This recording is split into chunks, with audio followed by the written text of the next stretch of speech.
As roupas de 1800 são bem impressionantes, com esse monte de pano e uns formatos esquisitos, diferentes do que a gente usa hoje em dia. Mas será que as pessoas se vestiam assim o tempo todo? Nesse vídeo eu te convido a vir comigo descobrir o que as pessoas vestiam quando estavam em casa no século XIX e se elas tinham alguma coisa parecida com aquela roupa de mendigo surrada que eu sei que você também tem aí na sua casa. Meu nome é Pauline Kisler, eu sou historiadora da indumentária e recriadora histórica e você está no canal da Modista do Desterro.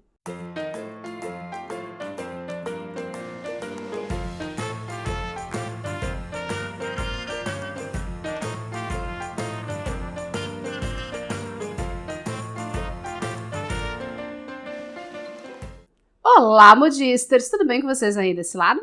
Se você está caindo de paraquedas aqui hoje, seja muito bem-vindo. Nesse canal a gente fala sobre história da moda, mas principalmente sobre como as roupas podem ajudar a contar a história da humanidade em diferentes épocas. E nós fazemos isso com base em uma pesquisa muito sólida nos documentos originais da época, e sempre procurando levar em consideração algumas coisas que são bem importantes. Questões como gênero, classe social e a função política que as roupas tiveram ao longo do tempo.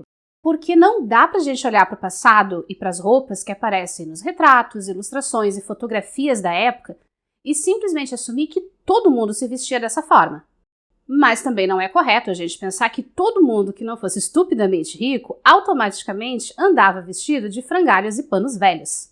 O que a gente precisa é tomar cuidado com as generalizações. Porque dependendo do local onde a pessoa vivesse, se ela vivia numa cidade, se ela vivia numa região mais interiorana, isso impactava diretamente o quanto de acesso ela tinha não só às influências das tendências de cada época, mas também o acesso que ela tinha às mercadorias e outros fatores como etnia, idade, religião, tudo isso acabava impactando a relação das pessoas com as suas roupas. Só que um vídeo só é muito pouco para a gente conseguir debater tudo isso. Por isso, nesse vídeo a gente vai focar naquilo que aparece em documentos escritos da Europa.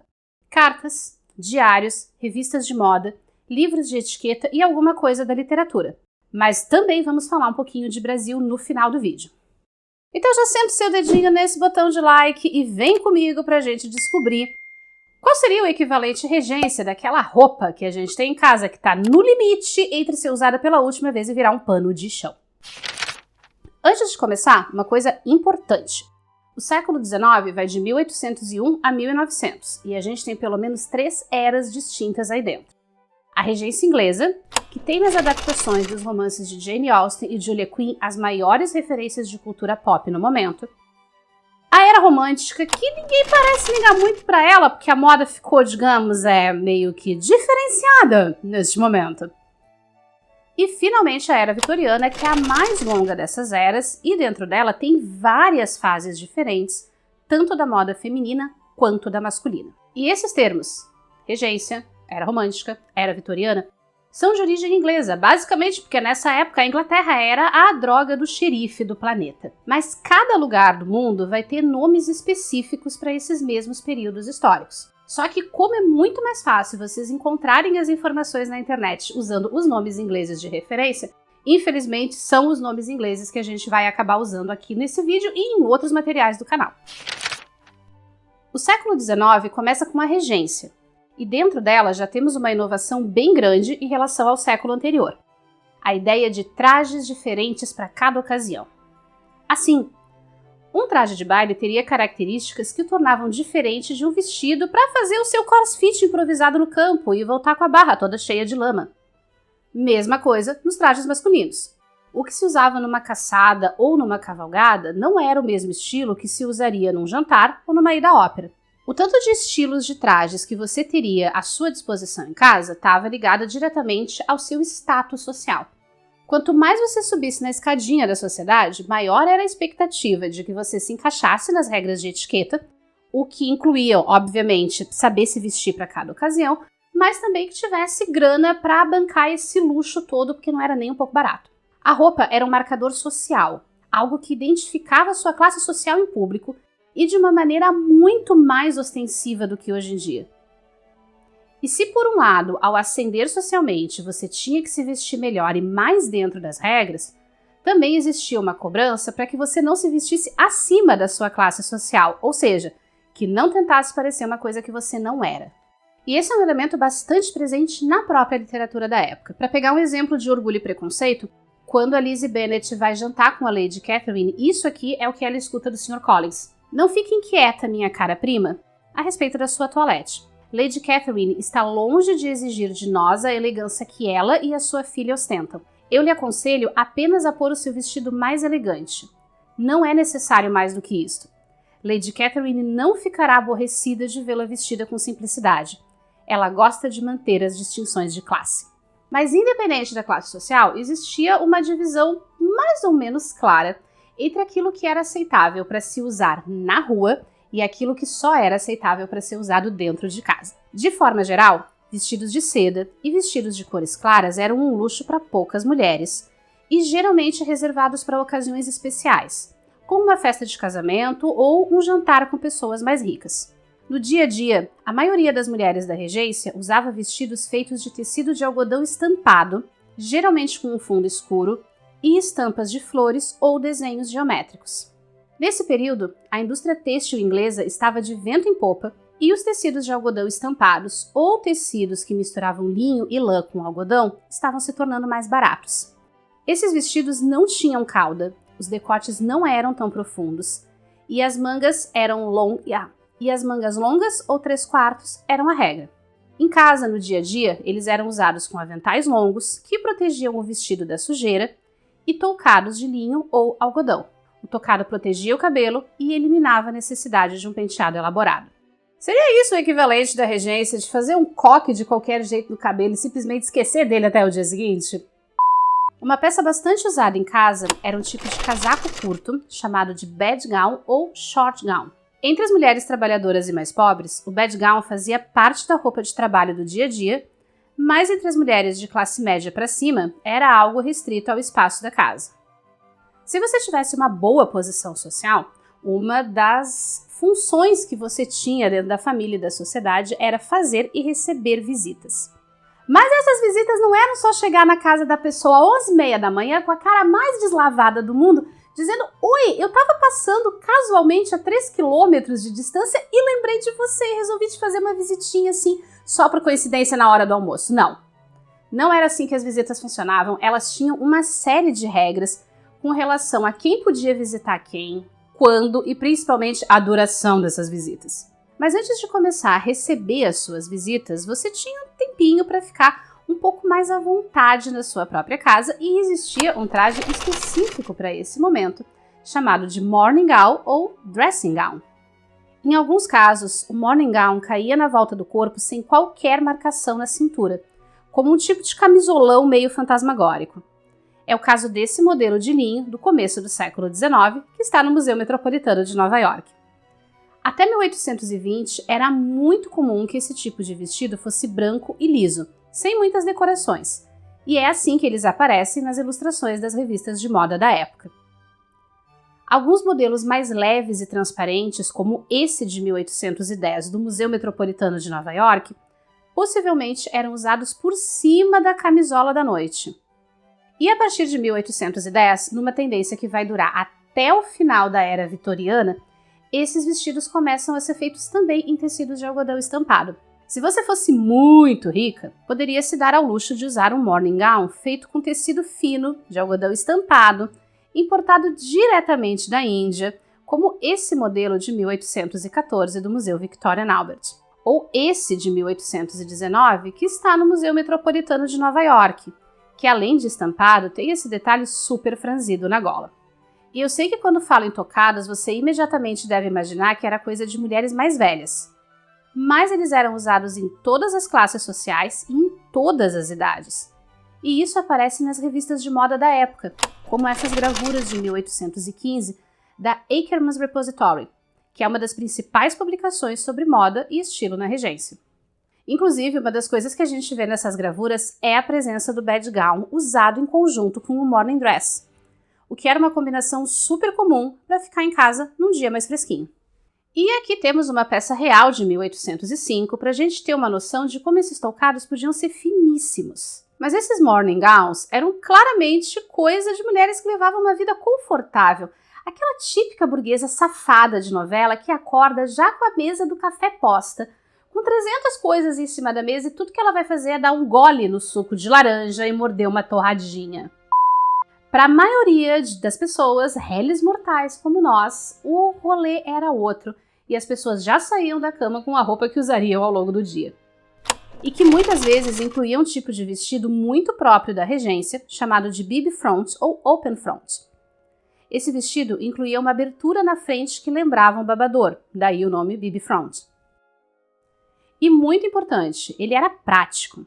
Dava para vestir sozinha, tinha uma certa margem de regulagem e era acessível na hora de amamentar uma criança, por exemplo. E a gente está falando de uma época de gravidezes constantes em que a amamentação e cuidado com crianças faziam parte do cotidiano da vida de quase todas as mulheres durante pelo menos uns 15 anos de vida. E não é incomum encontrar referências visuais de mulheres trabalhadoras com esse tipo de vestido, inclusive fora de casa, quando ele era combinado com um bedgown ou com um chale e se tornava algo, entre aspas, respeitável para usar na rua. Mas também podemos encontrar bons indícios de que as trabalhadoras também ficavam mais à vontade em casa, inclusive só de chemise, uma saia ou até saia com um espartilho. E uma coisa que você pode ter notado nessas imagens que eu mostrei que envolvem diretamente a classe trabalhadora é como tem muita coisa que parece que está meio fora do lugar ali do tempo, né? Muita coisa que ainda ou faz referência ou são claramente peças do século XVIII. E isso é uma coisa muito comum de a gente encontrar entre os trajes da classe trabalhadora de uma forma geral. Quando existia uma grande mudança de silhueta, como a que aconteceu do século XVIII para a regência, seguir essas tendências de moda era uma coisa muito dispendiosa. Então, grande parte das pessoas comuns passava ainda alguns anos usando roupas com estilos que estavam fora de moda. E isso é uma coisa que acaba fazendo com que muitas vezes a gente olhe para as gravuras da época e acabe dando uma data que não é condizente com o período em que elas foram produzidas. Ah, e esse rolê de usar coisas que estavam fora de moda não era exclusivo das mulheres, não. Isso também envolvia os homens, então vamos aproveitar que a gente já está falando sobre eles e vamos dar uma olhadinha no que eles usavam quando estavam em casa. Assim como as mulheres, os homens da regência também estavam sujeitos a uma série de regras de vestimentas de acordo com classe social, região e outros fatores que a gente já citou por aqui. E as roupas deles também tinham camadas como as femininas, então não eram só as mulheres que pareciam umas cebolinhas. Uma das peças favoritas dos homens ricos para relaxar no fim do dia era um banyan, um tipo de hobby inspirado diretamente nos kimonos japoneses. Ele era o equivalente do morning dress feminino. Os primeiros banyans, ainda no século XVIII, eram feitos de seda, mas durante a regência, os modelos de algodão estampado também se tornaram populares entre os homens. Eles podiam ser usados abertos ou fechados com botões elaborados e geralmente eram combinados com uma calça curta, meias de seda, chinelos e uma camisa. Às vezes encontramos registros na pintura de homens que também usavam o colete do traje ou um colete que combinava com o banyan. Mas é possível que seja só algo posado para o retrato, porque não usar colete era algo muito informal.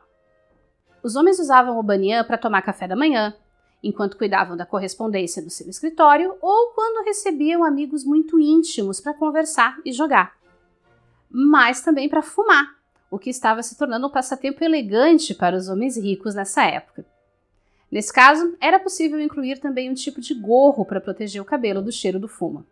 Entre os homens trabalhadores ou simplesmente pobres, esses luxos não existiam, mas tem uma expressão que aparece com frequência em várias línguas europeias desse momento, que pode dar uma boa pista para a gente de como é que os homens comuns se vestiam quando estavam em casa. Estar em mangas de camisa indica estar vestido à vontade em casa, ou seja, com a camisa à mostra, sem outras peças por cima. Peças como casacos, jaquetas e coletes eram uma parte fundamental das roupas dos trabalhadores no dia a dia quando estavam fora de casa. Mesmo surradas, essas peças mantinham um ar de respeitabilidade e de que a pessoa, no mínimo, se esforçava para se manter dentro das regras da sociedade. E ao longo de todo o século XIX, encontramos várias descrições na literatura e nas crônicas sociais sobre como o homem trabalhador, ao chegar em casa, tirava seu casaco e seu colete e trocava o sapato por um chinelo, geralmente feito em casa mesmo. Mas eu prometi para vocês que a gente ia falar de Brasil, então vamos pegar o nosso navio, que ainda não é a vapor nesse momento, para dar uma olhadinha no que as pessoas estavam fazendo aqui do outro lado do Atlântico. O Brasil foi oficialmente colônia de Portugal até 1815, mas só se tornou independente de fato em 1822. Mas desde 1808, a antiga colônia portuguesa foi sacudida por uma novidade única na história da colonização: um rei europeu e sua corte que se transferiram para sua colônia na América. Durante os anos de 1808 a 1821, a corte portuguesa esteve instalada no Rio de Janeiro e isso trouxe um impacto muito grande em termos políticos, mas também em termos sociais e culturais. Um deles vai ser a exposição cada vez maior às mercadorias de origem inglesa e não só à moda e aos tecidos. Nesse período, nós temos um número bem maior de viajantes que tiveram autorização para percorrer o território brasileiro e registrar um pouco dos hábitos da população em texto e pinturas. O mais famoso é o francês Jean-Baptiste Debré, que esteve por aqui entre 1817 e 1831. Provavelmente você conhece as pinturas dele dos livros de história e até da abertura de novelas. Mas Debré também produziu textos que acompanhavam as suas gravuras, e é de um desses textos que acompanha a gravura que retrata uma visita numa casa de um fazendeiro rico, que vem a descrição de como essa mulher se vestiria em casa. Seu traje, espantosamente simples, compõe-se de uma camisa e de um saiote, aos quais, por decência, se acrescenta um grande chale negligentemente jogado sobre os ombros ao chegar uma visita. O que é muito semelhante a uma descrição feita por um outro viajante, dessa vez um comerciante inglês chamado John Loocock, que esteve aqui no Brasil entre 1808 e 1821, se eu não me engano. Quando entre amigos íntimos, vêm-se apenas de camisa, cingida à cintura pelos cordões da saia e com as alças frequentemente caindo de um dos ombros. Não usam meias e raramente põem chinelo ou mesmo os socos de madeira com correias pardas, a que chamam de tamancos. Os cabelos são compridos e, em geral, despenteados e seguros por uma fita bem rente por detrás da nuca, com pontas voltadas para o alto da cabeça e ali torcidas ao redor de uma espécie de travessa. Mas quando a gente trabalha com esse tipo de relato e de imagens, precisamos sempre lembrar que os registros são feitos a partir do olhar de viajantes que já vinham de uma formação cultural que considerava a América como um lugar exótico, selvagem e de muitas maneiras inferior à Europa por causa dos hábitos diferentes dos seus habitantes. Então, se você se interessa por saber um pouco mais sobre a indumentária dos brasileiros no século XVIII e no século XIX, ler os relatos desses viajantes é uma boa fonte e é legal para a gente se informar. Mas a gente precisa olhar para tudo com um olhar bem crítico e desconfiado, principalmente quando as descrições desses viajantes são especificamente sobre pessoas que não eram consideradas brancas na época, porque são descrições que carregam muito preconceito de cor, mas também preconceito de classe social. Se você assistiu até aqui, muito obrigada! Nós temos vídeos novos toda a semana e, como já é o padrão aqui do canal, na descrição do vídeo você encontra todas as referências que foram utilizadas na pesquisa para a elaboração desse vídeo. E eu aproveito para te convidar a se inscrever aqui no canal, deixar o seu like, deixar o seu comentário e dar uma conferida com carinho nestes outros conteúdos de história da moda que a gente já tem por aqui.